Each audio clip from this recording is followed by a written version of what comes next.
அவங்க தாவேக்காவுடைய தேர்தல் அறிக்கையில் தமிழ்நாட்டினுடைய வருவாயை பெருக்கிவிட்டு அதுக்கு பிறகு நாங்கள் 2500 ரூபா தருவோம், அது வரைக்கும் திமுக அரசு கொடுத்த 1000 ரூபாயை தொடருவோம்.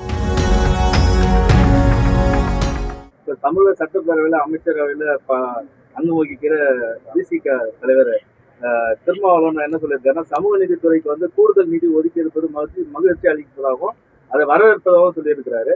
அடுத்து பட்ஜெட்ல நீங்க இப்போ ஏதோ புது அறிவிப்பும் வெளியில பழைய பெயரை மாற்றி புதிய பெயர் தான் அறிவிச்சிருக்காங்க, தவிர புதிய அறிவிப்பு இல்லைன்றீங்க. ஆனா அவர் புதிய திட்டங்களை வரவேற்கிறதாகவும் சொல்றாரு. அவர் ஆளுங்கட்சியில் இருக்கிறதுனால அவர் அப்படி தான் சொல்ல முடியும். நான் முழுமையாக அந்த பட்ஜெட் உரையை 1க்கு 2 முறை படித்து பார்த்துவிட்டு அதற்கு பிறகும் தனியாகவும் படித்து பார்த்துவிட்டு என்னுடைய கருத்தை சொல்கிறேன். நான் என்னுடைய கருத்தில் உறுதியாக இருக்கிறேன். இந்த மகளிருக்கான 2500 ரூபாய் வழங்கப்படலன்னு இப்போ நீங்க ஒரு அறிவிக்கப்படலன்னு சொல்றீங்க. அது பார்த்தீங்கன்னா நிதித்துறை செயலாளர் சித்திக்கு சொல்லியிருக்காரு, வருவாயை அதிகரித்த பின்னர் அதுக்கான அறிவிப்பை நாங்கள் முறையாக வெளியிடுவோம் அப்படின்னு சொல்லியிருக்காரு.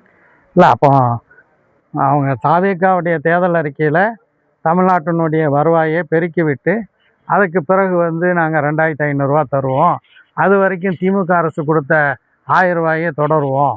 முதல்ல அந்த 1000 ரூபாயே இல்லைன்ட்டாங்க. அதுக்கு பிறகு பல தரப்பினரும் எதிர்ப்பு தெரிவித்த பிறகு தான்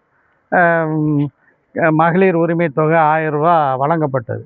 இவர்கள் ஒரு பழிவாங்கக்கூடிய ஒரு நோக்கத்தில், ஒரு குரோத மனப்பான்மையில் செயல்படக்கூடிய ஒரு அரசாங்கமாக இருக்கின்றது. இது ஒரு நல்லரசுக்கு ஒரு அடையாளமாக இருக்க முடியாது.